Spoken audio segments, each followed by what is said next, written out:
মৎস্য অৱতাৰ ভগৱান বিষ্ণুৰ প্ৰথম অৱতাৰ আছিল। পৃথিৱী যেতিয়া পানীৰে ডুবিবলৈ ধৰিছিল তেতিয়া এজন ঋষিক পানীৰ পৰা ৰক্ষা কৰিছিল। মৎস্য অৱতাৰত ভগৱান বিষ্ণুৱে সেই ঋষিজনক সকলো ধৰণৰ জীৱ-জন্তুবোৰক একগোট কৰিবলৈ আদেশ দিছিল। ঠিক সেই সময়ত এটা ৰাক্ষসে ব্ৰহ্মাৰ পৰা বেদ চুৰ কৰি পাতাললৈ লৈ গৈছিল। তাৰ পাছত ব্ৰহ্মাই পুনৰ জীৱ সৃষ্টি কৰাৰ কথা ভাবিছিল, কিন্তু অৱশেষত ভগৱান বিষ্ণুৱে মৎস্য অৱতাৰ লৈ 4 বেদ ৰাক্ষসৰ পৰা উদ্ধাৰ কৰি পুনৰ স্থাপন কৰে। যি ৰাক্ষসে 4 বেদ চুৰ কৰি নিছিল সেই ৰাক্ষসৰ নাম আছিল হয়গ্ৰীৱ। 4 বেদ চুৰ কৰি নিয়াৰ পাছৰে পৰা পৃথিৱীত জ্ঞান লুপ্ত হ'বলৈ ধৰিছিল। পৃথিৱীৰ চুকে কোণে অজ্ঞান, পাপ, অত্যাচাৰ আদিৰে ভৰি পৰিছিল। তেতিয়া ভগৱান বিষ্ণুৱে ধৰ্ম ৰক্ষাৰ বাবে মৎস্য অৱতাৰ ধাৰণ কৰি হয়গ্ৰীৱক বধ কৰি 4 বেদক উদ্ধাৰ কৰে। সেই সময়ত এজন পূৰ্ণাত্মা তথা ধাৰ্মিক ৰজা এজনে তপস্যা কৰি আছিল। ৰজাজনৰ নাম আছিল সত্যব্ৰত। ৰজা সত্যব্ৰত ধাৰ্মিক আছিল, কিন্তু তেওঁ এজন বৰ কোমল মনৰ আছিল। পুৱাৰ সময় আছিল, সূৰ্য উদয় হৈছিল। পুৱাই সত্যব্ৰতে কীৰ্তিমালা নদীত গা ধুই আছিল। গা ধোৱাৰ পাছত যেতিয়া সত্যব্ৰতে তৰ্পণৰ বাবে পানী হাতত লৈছিল তেতিয়া সেই পানীত এটা সৰু মাছ উঠি আহিছিল। সত্যব্ৰতে তৎক্ষণাৎ তেতিয়া সেই সৰু মাছটোক নদীৰ পানীত এৰি দিলে। নদীত এৰি দিয়াৰ পাছত সেই সৰু মাছটোৱে সত্যব্ৰতক মাত লগাই কয় যে, হে প্ৰভু, পানীত থকা ডাঙৰ ডাঙৰ মাছবোৰে সৰু সৰু মাছবোৰক খাই পেলাইছে। কিজানিবা মোকো ডাঙৰ মাছে খাই পেলায়। কৃপা কৰি আপুনি যদি মোক পানীৰ পৰা লৈ যায় তেন্তে মোক ৰক্ষা কৰা হ'ব। দয়া কৰি মোক ৰক্ষা কৰক, দয়া কৰি মোক ৰক্ষা কৰক।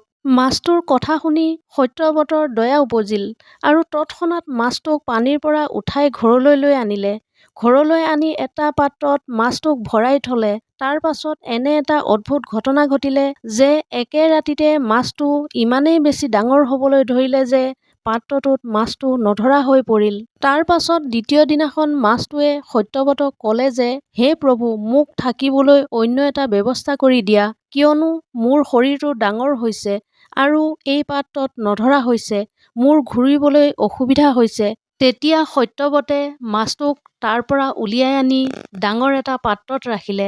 তাৰ পাছত তৃতীয় দিনা মাছটোৰ শৰীৰ ইমানেই ডাঙৰ হ'বলৈ ধৰিলে যে সেই পাত্ৰটোত নধৰা হ'ল। তেতিয়া মাছটোৱে সত্যব্ৰতক ক'লে যে, হে প্ৰভু, এই পাত্ৰটো মোক নধৰা হৈছে, গতিকে আপুনি মোক থাকিবলৈ অন্য এটা ব্যৱস্থা কৰি দিয়ক। মাছটোৰ কথা শুনি সত্যব্ৰতে মাছটোক পাত্ৰৰ পৰা উলিয়াই নদী এখনত এৰি দিয়ে। তাতো মাছটোৰ শৰীৰ ইমানেই বেছি ডাঙৰ হ'বলৈ ধৰিলে যে নদীটো নধৰা হ'ল। আকৌ নদীৰ পৰা সাগৰত এৰিলেগৈ, সাগৰতো নধৰা হ'ল। মাছটোৱে পুনৰ ক'লে, সাগৰো মোৰ বাবে যথেষ্ট নহয়, ইয়াতো মোক নধৰা হৈছে। তেতিয়া সত্যব্ৰতে আচৰিত হৈ ক'লে, মই কেতিয়াও এনে মাছ দেখা নাছিলো। আপুনি কোন? আপুনি মোক কিহৰ পৰীক্ষা লৈছে? তেতিয়া মৎস্যৰূপ ধাৰণ কৰি ভগৱান বিষ্ণুৱে উত্তৰ দিলে, হে ৰাজন, হয়গ্ৰীৱ নামৰ এটা অসুৰে বেদ 4খন চুৰি কৰি নিলে। সেইবাবে পৃথিৱীখন অজ্ঞানত পৰিণত হৈছে। পৃথিৱীৰ অত্যাচাৰ বাঢ়িছে। সেইবাবে হয়গ্ৰীৱক বধ কৰিবৰ বাবে মই মৎস্যৰূপ ধাৰণ কৰিছো। ভগৱান বিষ্ণুৱে আৰু ক'লে যে আজিৰ পৰা 7 দিনৰ পাছত পৃথিৱীত প্ৰলয় হ'ব, পৃথিৱী ধ্বংস হ'ব, সকলোতে পানীৰ বাহিৰে একো দেখা নাযাব। কিন্তু তেতিয়া আপুনি এখন নাও দেখা পাব।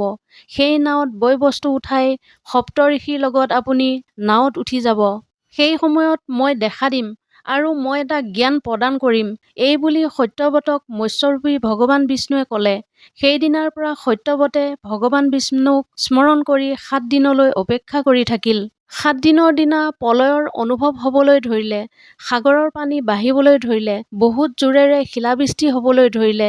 মুহূৰ্ততে পৃথিৱী পানীৰে ডুবিল। সকলো বস্তু লুপ্ত হৈ গ'ল। ক'তো একো দেখা পোৱা নগ'ল। ঠিক সেই সময়তে এখন নাৱত সপ্তঋষি আৰু সত্যব্ৰত ৰজা আহি আছিল। আহি থাকোতে মৎস্যৰূপী ভগৱান বিষ্ণুৱে দেখা দিলে। তেওঁলোক সকলোৱে মৎস্যৰূপী ভগৱানক প্ৰাৰ্থনা কৰিবলৈ ধৰিলে। সেই সময়ত মৎস্যৰূপী ভগৱান বিষ্ণুৱে ৰজা সত্যব্ৰতক অজ্ঞানতাৰ বৰ প্ৰদান কৰাৰ পাছত খন্তেক সময়ৰ পাছত পানীৰ প্ৰকোপ কমিবলৈ ধৰিলে আৰু মৎস্যৰূপী ভগৱান বিষ্ণুৱে হয়গ্ৰীৱৰ পৰা বেদ কাঢ়ি ল'লে আৰু ব্ৰহ্মাদেৱক বেদ গোটাই দিলে। এনেকৈয়ে ভগৱান বিষ্ণুৱে মৎস্য ৰূপ ধাৰণ কৰিছিল। মৎস্য ৰূপ ধাৰণ কৰাৰ মূল কাৰণ হ'ল 4 বেদ উদ্ধাৰ কৰাৰ। যদি ভিডিঅ'টো আপোনালোকৰ ভাল লাগিল তেনেহ'লে চেনেলটো ছাবস্ক্ৰাইব কৰিবলৈ নাপাহৰিব। ধন্যবাদ।